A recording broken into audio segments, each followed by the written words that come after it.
Welcome to the Kentucky History Channel, where we strive to bring you all the Kentucky history content you want and you deserve. Kentucky is a part of all of us, and we plan on covering all the history we can, from Pike County to Fulton County, from Louisville to Harlan. Here on our YouTube channel, you can find many videos dedicated to different events, people, governors, and places in Kentucky. There's something for everybody.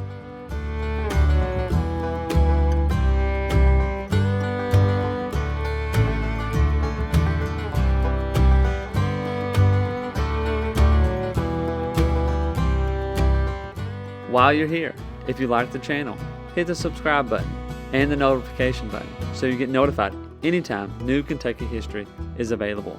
And if you want to support the channel, we have a Patreon page as well, or patreon.com/KYHistoryPod.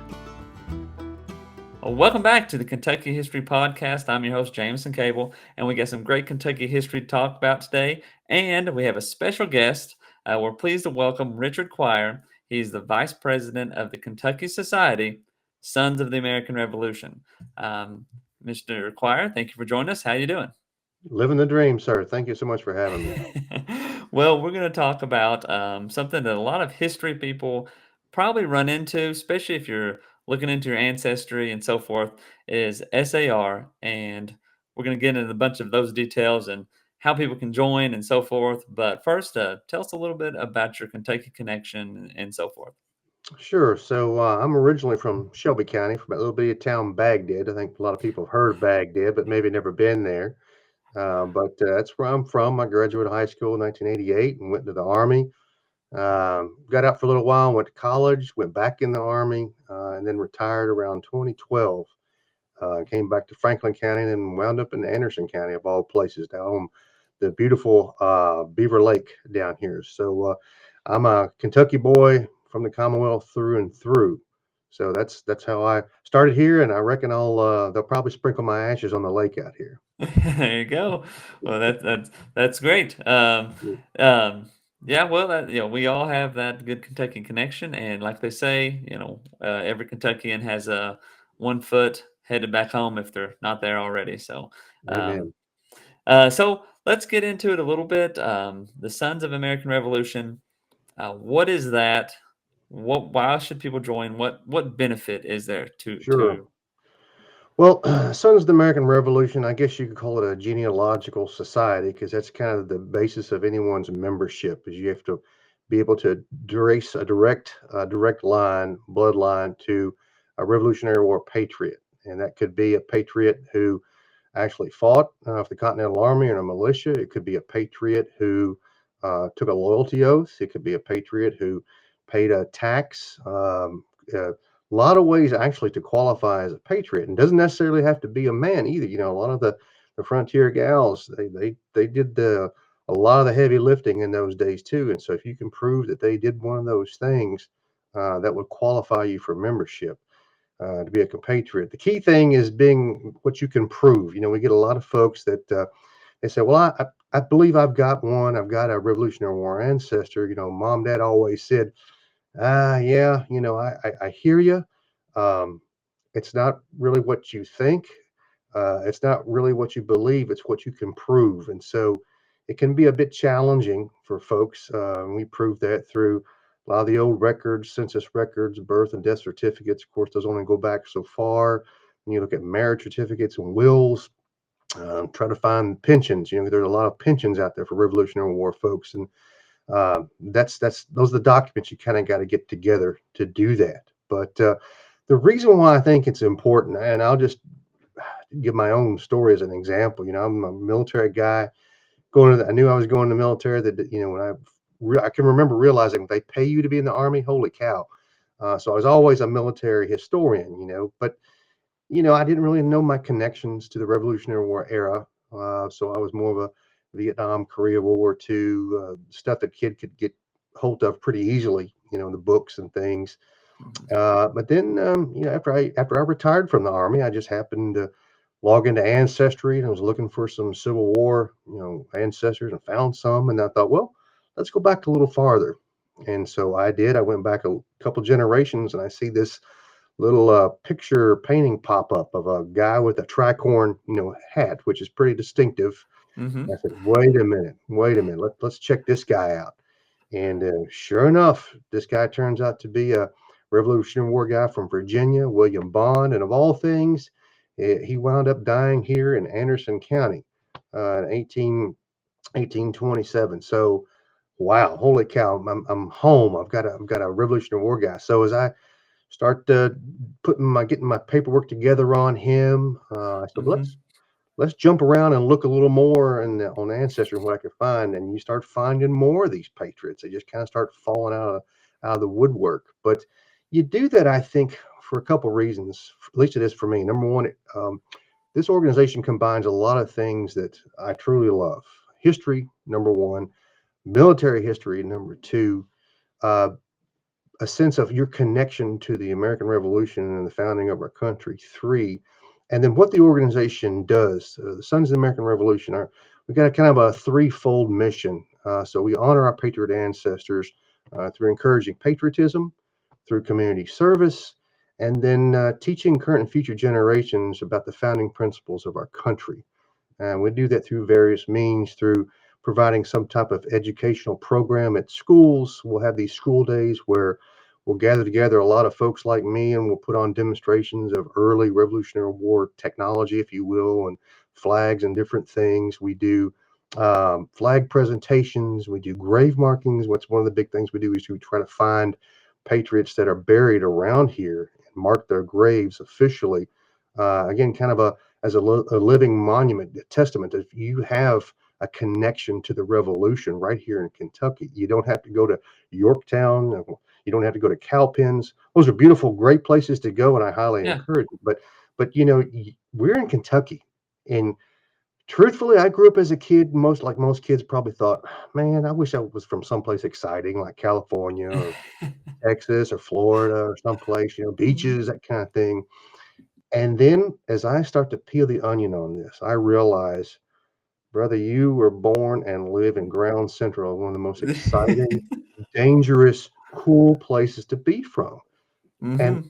that's part of what I want to do as a Kentuckian is to tell the kids in Kentucky, to tell the adults in Kentucky, look, man, you are directly connected to some cool, interesting, cutting edge things that were going on here during the Revolution, the sacrifices and things. And so that's, again, I know I kind of go on and on about it, but it's just for a guy like me. I lived it and breathe this stuff. It's kind of addictive. Not everyone's as crazy about it as I am, but we live to try to live up to that mission of the SAR, and Mm-hmm. by helping other folks find their patriot ancestors as well. That's one of the things we try to help folks do. Yeah. Yeah. Well, I agree with you 100%. You got Blue Licks, you got Boonesboro, you got plenty of American Revolutionary stuff right here in Kentucky. The Western Front usually completely forgotten, but no, I agree with you 100%. You were right where you need to be as far as Kentucky history, American history, even. Uh, Kentucky had it going on. So, Indeed. yeah. Well, so like what? So as you were saying, you kind of dove into it and you started researching and so forth. And Mhm. your all's guide is to help people find their American Revolutionary ancestors as well. Um, can somebody just call you up? How's it go? What's the process of getting that assistance? Sure. There's a couple ways to do it. I was kind of a self-taught person once I kind of finally figured out who it was. But, being a genealogical society, again, I talked about the proof. You have to gather the documents. And a lot of times you're not necessarily, it's not a given that you'll know where to find those things. And so you have a couple things. The National Society, the website for the National Society has a thing called an application preparation guide, and it gives you tips on where to look. Uh, just kind of get you going. The thing is, though, that throughout the state in Kentucky, we have 23 chapters, and within each chapter is a chapter registrar. And right there, there's to kind of determine your eligibility, as you can see there. Reach out for the local contact, collect your data, and then once you kind of start gathering all these things, you'll start an application. those registrars in those chapters, that's what they're there to do, to kind of help guide folks again, because it's really kind of a detailed process. And what's going to happen is once you get all these documents put together and you get it formatted correctly on the form, on the application, and it gets sent off to the national headquarters, we have certified genealogists that pour over those documents just to confirm, that what you're saying, they agree with it, they see it, it's proved in the documents, that kind of thing. So at the end of this process, when your application gets approved, that you have a bona fide Revolutionary War ancestors. You can go directly back to, and you get the name. You usually have the service location, the battles they ran, what they did, and suddenly this individual, this person lost to history a lot of times. We're talking anywhere from 6 to 10 generations back, maybe. Suddenly they're back to life. And Hmm. especially if you can find a soldier who put in a pension in the early 1800s, when the Congress approved the Pension Acts. A lot of these guys had to prove that they served. And so, in that proof, to get that, they would go before a magistrate and they would testify. And there were things that they had to put in that testimony: where they enlisted from, how long they were in, who the officers they served with, what the battles they were in, when they got out, and all these things. And here it is, word for word from them.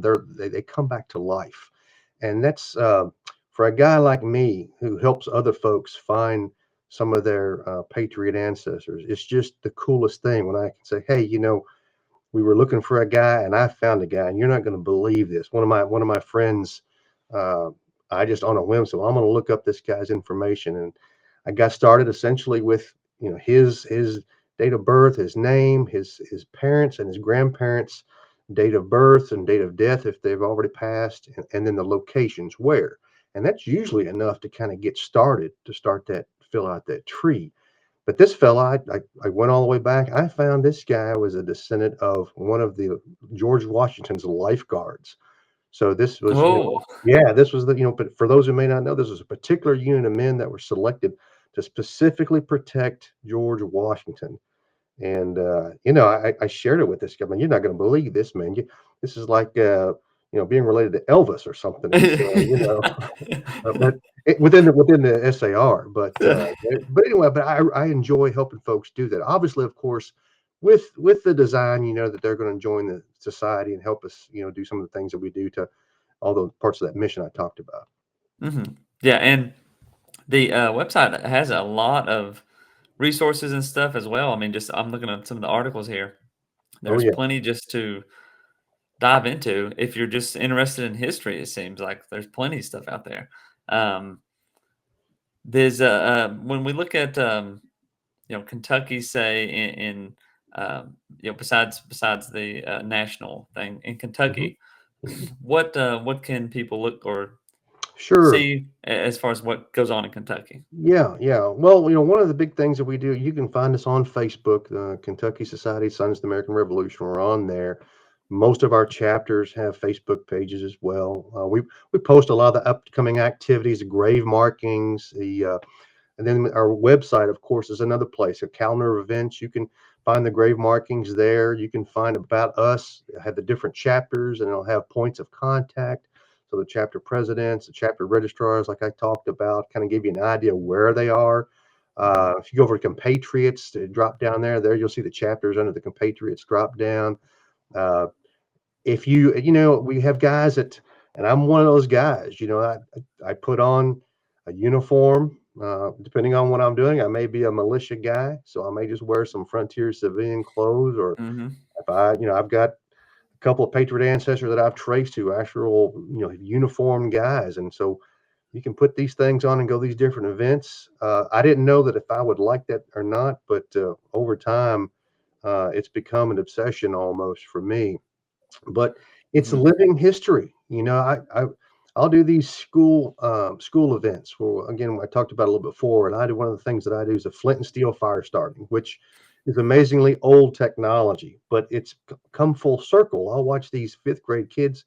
They'll come up and they'll be kind of bored, and I'm telling them the story about why it's important. I'm a long hunter, and I had to cook my meals, while I'm traveling looking for food and that kind of thing. And here's how I started my fire, and I'll watch them kind of gather around, and I'm kicking up sparks and showing them how I start this, and suddenly it pops into flames, and they all clap and jump back, and I tease them a little bit, talk about, if you catch on fire, I'm gonna roll you around. What do you do? Stop, drop, and roll. That's right.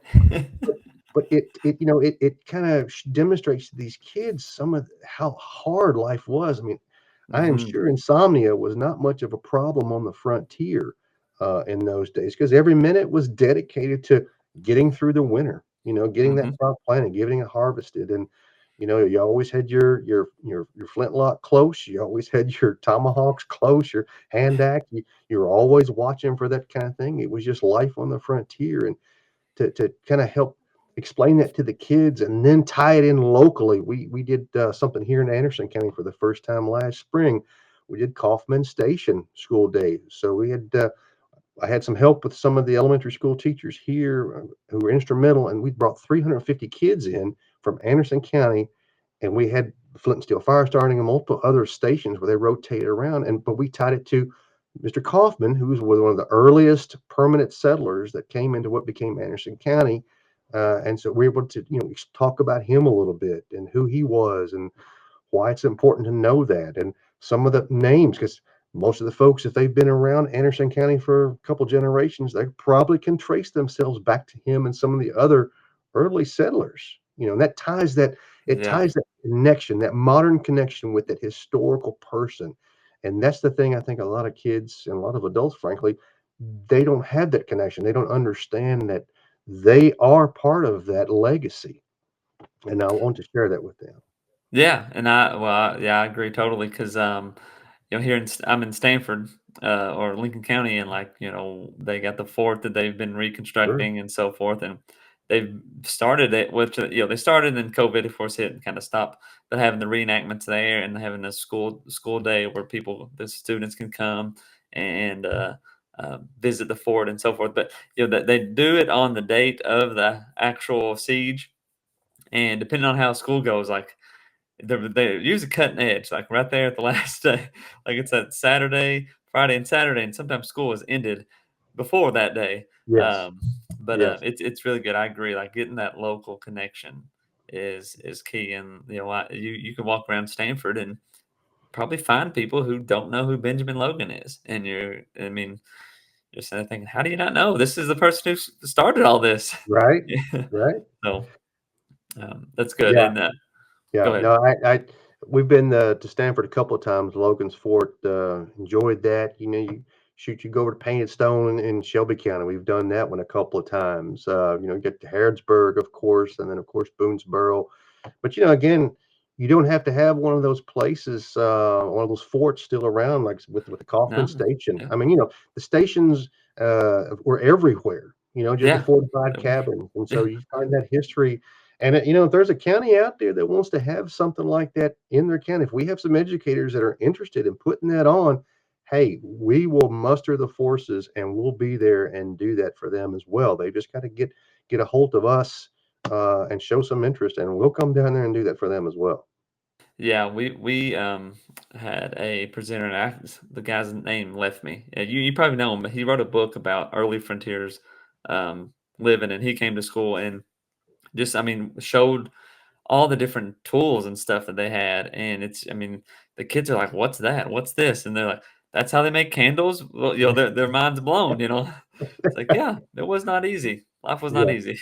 yeah, no, it was very difficult, and but that's the thing, you think about these patriot ancestors of ours that came over the mountains. Well, first, well, maybe let's take it back to what made America. You had enough people that said, you know what, I'm going to get on a boat. I'm going to float across an ocean for 30, 60 days.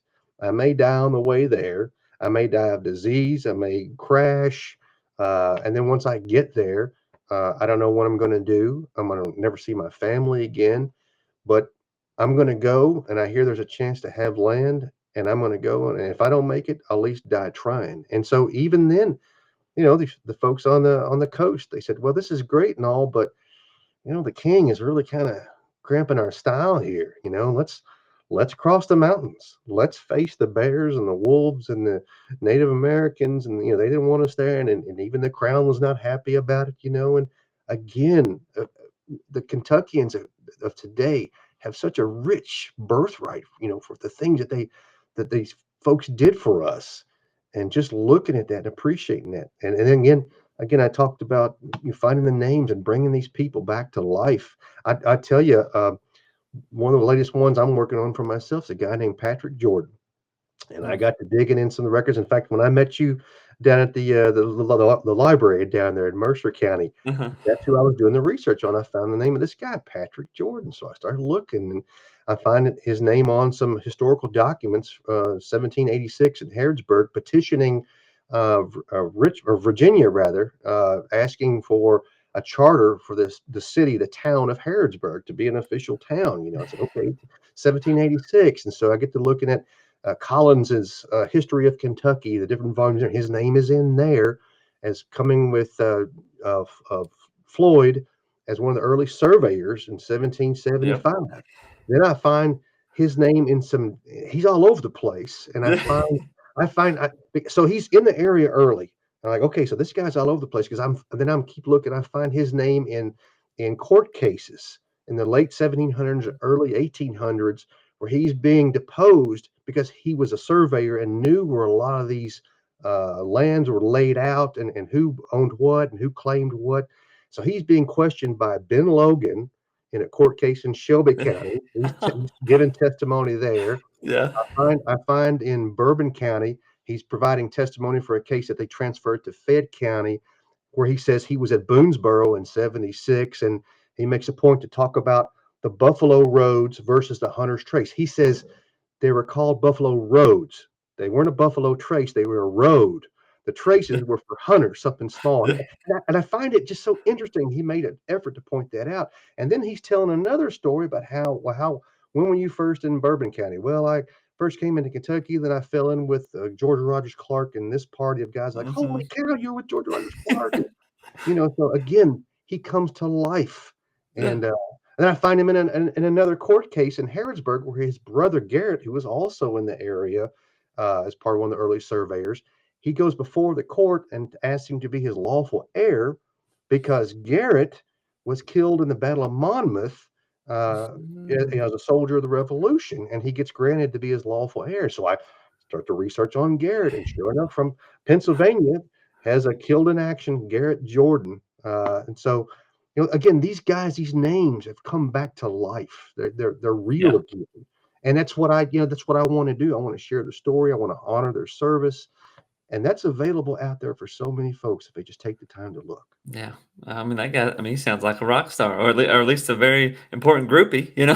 Sure, sure. Well, we have the history. Boone was the lucky guy and Mhm. had the book written about him in his time, right? Not Yeah. to take anything away from the guy, but I mean, he had that. He was lucky enough to get that. But there were so many other early settlers, early explorers, guys who just came because they wanted to walk in the woods and Mhm. not have to be anywhere at any certain time. And that's what he did. Yeah. And so again, bringing those names back and associating them with the other famous things that we've heard of, it's amazing. Yeah. Well, I mean, you just about hit the whole list. I mean, like Simon Kenton, if you throw Simon Kenton in there, and you Yeah, got them all just about. right. But like, you bring him up as a surveyor, and I always like John Floyd. Hmm. Because he was in the mix of all that, but he died early, and Yeah, if he would have lived on, maybe he would have had a bit of a bigger say. All those land disputes. Like he was kind of the head dude. sure, sure. Um, but yeah, it's interesting some of the stories that pop up and some of the connections, and yeah, they all pop up. You get these or not characters, but these people that they're all right there in it. James Knox, William Whitley is another one that Hmm. is more local Hmm. here. Right. Uh, but yeah, they were really taking a risk and Yeah. paving the way. Uh, And that's it. As a Kentucky, and again, these are some of the names that a lot of Kentuckians don't know. But as you do this research and you're trying to make these connections, and you'll find that golden ticket on a document where somebody has signed it or they mention someone else. And so you jump track and you go over and you do the research on them. And before you know it, you've got a whole list of who's who in early Kentucky, and it just blows you away. Yeah. And that's just me. And I mean, there's many that could happen to anybody, you know. Yeah. Yeah. And I think it's Richard Gentry, I think is my uh SAR connection. I think my mom's done a bunch of the research and stuff, but Sure, sure. you find those um uh well, just the connections, and then all the other pieces start falling in place, and you, oh my goodness. Anyway, so I guess the big, I guess what you might have already answered this before, but I will ask again. Why, or what's your final pitch to get somebody to join the SAR?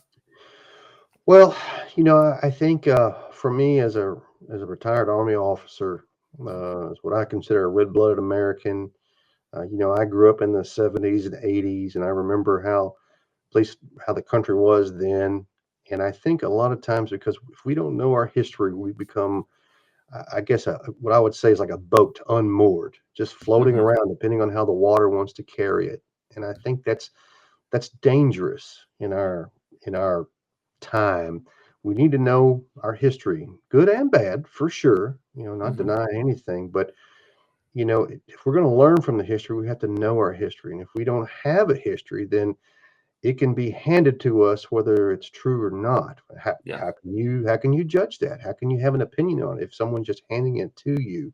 And Hmm. I think as an educated population, we need to spend our time and efforts in finding that out and what's our connection. And again, understanding the right and wrong of history and what these people were willing to do to just again for the chance to be free, for the chance to have their own country, have their own land, what they went through. And suddenly now some of your problems that you seem to have or things that bother you are a little less important.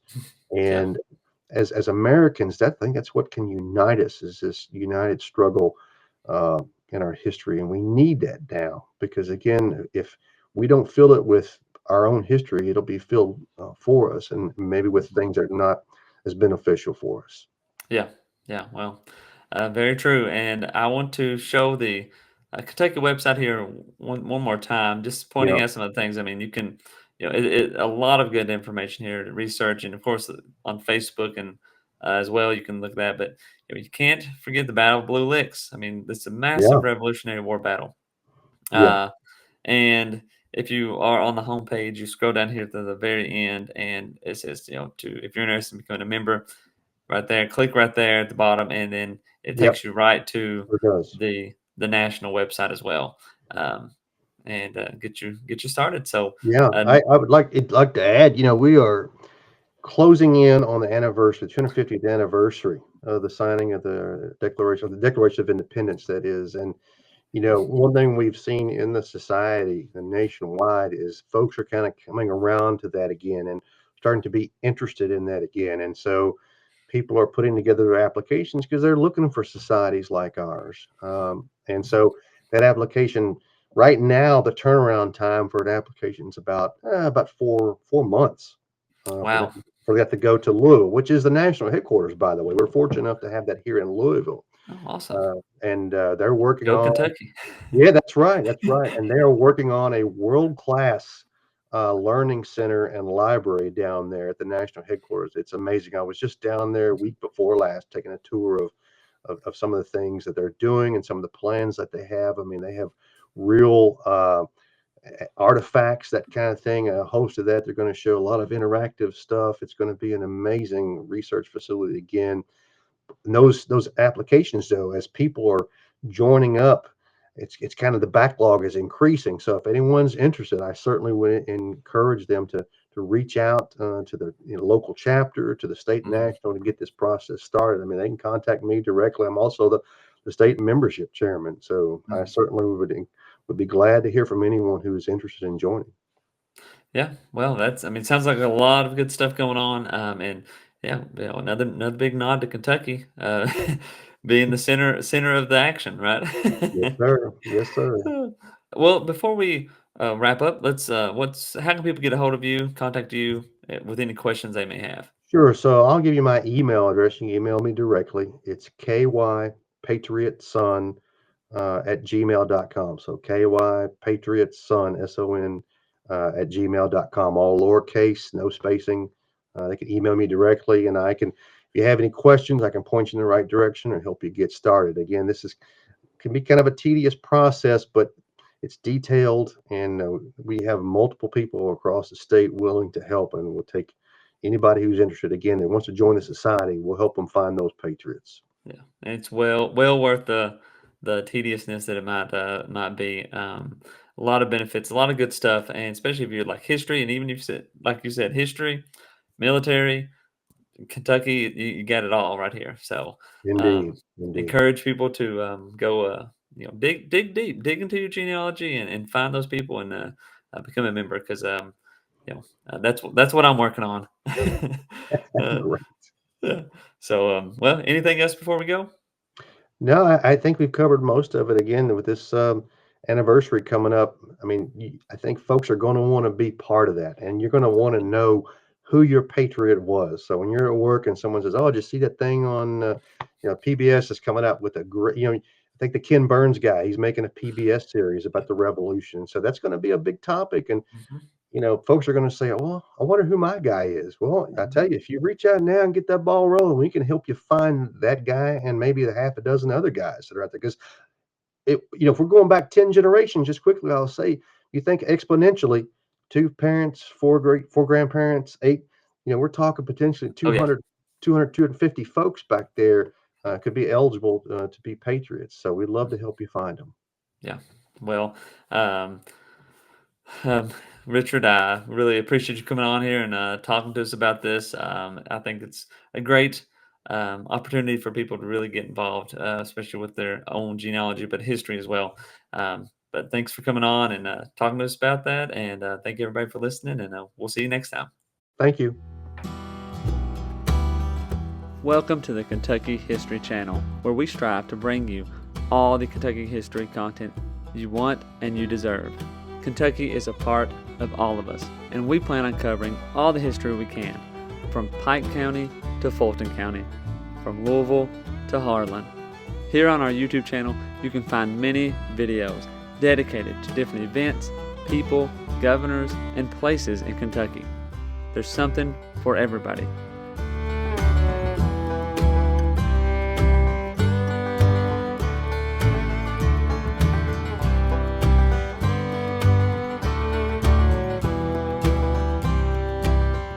While you're here, if you like the channel, hit the subscribe button and the notification button so you get notified anytime new Kentucky history is available. And if you want to support the channel, we have a Patreon page as well, or patreon.com/KYHistoryPod. You've probably heard about Daniel Boone, but what about the rest of the frontiersmen who came to Kentucky and settled? That's what we want to bring to the Kentucky History Channel. The stories of the untold, the stories of those forgotten. One thing to expect on our channel is great Kentucky content.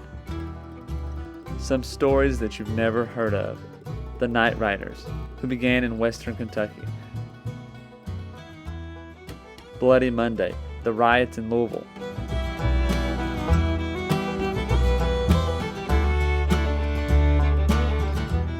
The assassination of Governor Goebel, the only governor ever assassinated in the United States. Stories from all over Kentucky, stories that are unforgettable once you've heard them. You can find out who counties in Kentucky are named after and how your county got started. From beginning to end, we plan to document every county in Kentucky, all 120. Reach out to us on all of our social media platforms. Twitter, Facebook, and Instagram. And also leave a comment on one of our YouTube videos. You can also check out our podcast episodes. You can subscribe to our podcast on Apple Podcasts, Spotify, iHeartRadio, and many more.